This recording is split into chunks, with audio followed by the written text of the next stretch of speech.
Welcome. It's all or nothing fight week. Joseph Parker against Fabio Wardley, O2 Arena on Saturday night. The big man is with myself and Spencer Oliver. First one, really, Joe. How's camp gone? I feel like this has been the best camp. I know a lot of fighters say that, like this has been the best camp, and they always say after each camp, like this is the best camp. But I can honestly say this has been the best camp ever, But ever. But why? We've adjusted the schedule, the time that I had in New Zealand doing the work with George, and it's all coming to fruition in this camp. George Lockhart, and a lot of obviously the boxing camp is focusing on boxing. That's what we did, and we've seen progression in sparring and in the ring doing the pads and fitness. Everything's on point.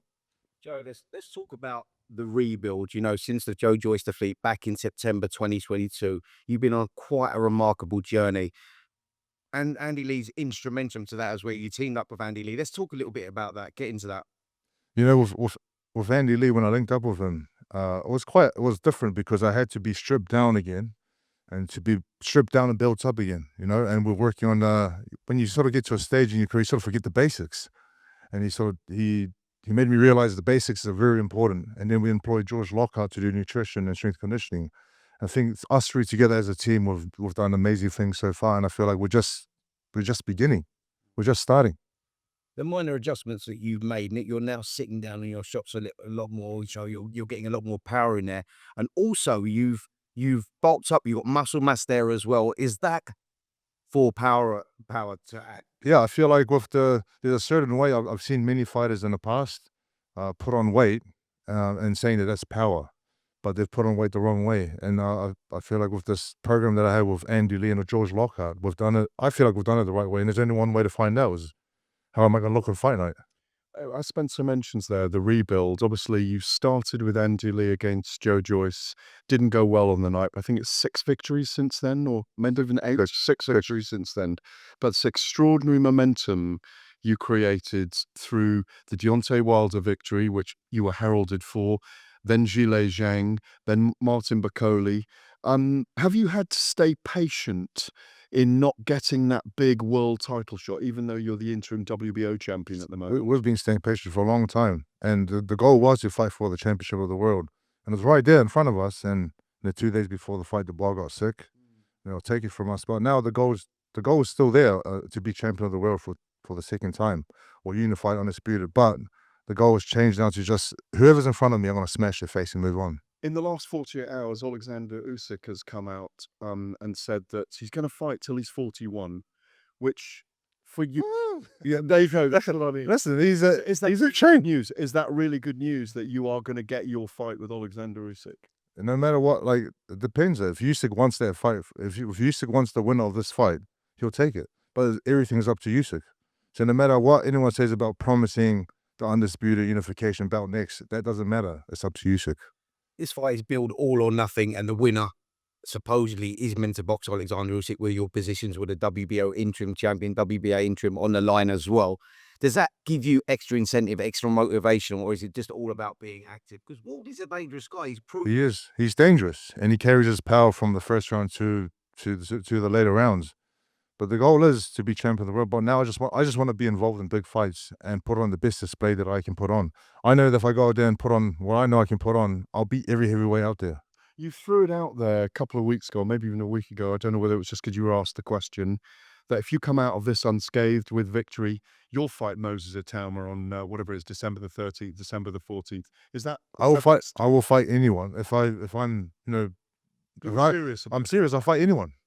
But I know December the 14th. If I come out of this fight with a victory, yeah, and unscathed and not really injured, or there's no injuries, right, and the fight presents itself, I'll take it. I'll take any fight there is, every fight there is. Your last 4 fights have all landed in Saudi Arabia, and you've had some run over there. You know, you went in against Deontay Wilder. I think that was the big one and the big turning point where you went in as an underdog there, Joe. Talk about the emotional pressure that was on your shoulders there, because the way that you won that fight was you met fire with fire. You beat the bully in many ways. You beat him at his own game.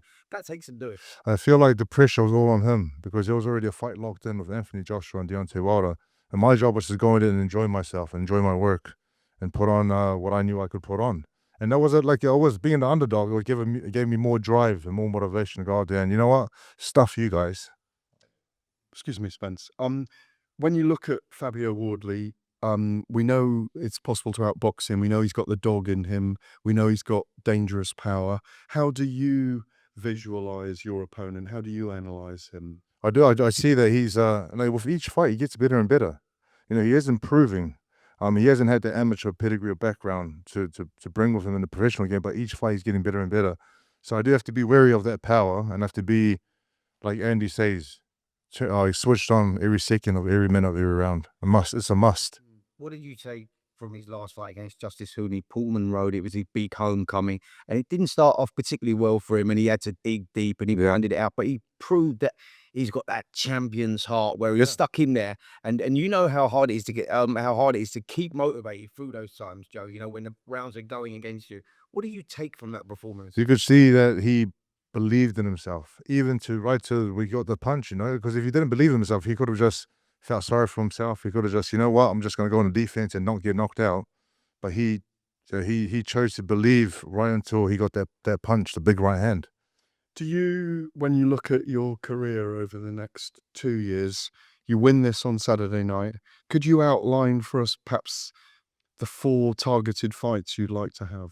Yeah, listen, win this fight on Saturday night, and then who else is there? Usyk, Joshua again? Joshua would be good. Would you really like that? Yeah, I'd love to fight, avenge those losses. You know, there's the Joshua one, Dillian White, but he's come off a loss now with Moses Tuma. Then you got Joe Joyce. He's not really doing as well as he was before. So the Joshua one will still be, but Usyk is key. Usyk is what every heavyweight wants to aim for. Do you think we will see Tyson Fury and Anthony Joshua next year in your heart of hearts? In my heart of hearts, I don't know. Really? I honestly do not know. Yeah. Yeah. Good. Have you spoken I wish to Tyson I'd recently? be awesome to see, but yeah, I have spoken to Tyson. What's his feeling at the moment? He's just enjoying his family time and his training every day for his mental health and enjoying life. WBO interim title is on the line, and I think that is the next one to be mandated from Alexander Usyk. So he will have to make that decision to either let that title go there, where you're elevated then to world champion. I know you wouldn't like to do it that way. You'd like a shot at Usyk. But that's the reality of what's on the line here, right, Joe? Look, Yeah. you come through this one, you either become world champion off the back of it, Or you get that fight, shot at Usyk. or you fight Usyk. So whoever wins this fight, it's a big deal for myself and Fabio Wardley. Is it really comfortable for you now? You're almost a British fighter to us. You fought over Hey, here so much, Usyk. No, but you're almost an adopted Brit over here. I do. Listen, I feel the love. I feel the love every time we come here. And obviously you've fought a lot of our Brits. What do you reckon? Penultimate question. What do you reckon if this fight gets announced between Derek Chisora and Jarrell Miller for December? Is that a good? Is it? Potentially. Potentially. I thought Zhang was in the mix somewhere. And Zhang's offered himself up as well. Who do you think Derek should be fighting? I think Davies should fight. Like, is it his 50th fight? Is It it? is his 50th fight. Man, who? Well, do you know what? He's got a number of names there, isn't he? So I suppose a better way of rephrasing the question is like your last 6 fights. There's a couple of names in there that we're talking about. Zhang, we're talking about Jarrell Miller, who's not in there, obviously, but a couple of names that are in there that could be fighting Derek Chisora. Out of those last 6 fights, what was the hardest one for you? Who did you find the toughest? I would say Zhang because of the 2 knockdowns. but also, man, I was just getting over that. I think the style that he brings, but also the southpaw. So that made it a bit tough. So listen, it'll be nice to see Chisora and Zhang go at it. We're going to do this early. Yeah, thank you. We're going to give you your flowers right now. I've got to win on Saturday night, but we're going to give you your flowers for the love of the British fans and those last 6 victories. There's your flowers. Thank you very much. Thank you. Brilliant. Usually they get flowers after their career, right? Thank you. No, we're not trying to end with the career. Or after their victory. After the career, okay. Join us all week. We'll be Joe, with Fabio, with all the trainers, all the promoters. Enjoy the week. We will. Well done, mate. Thank you, Joe. Well done, bro.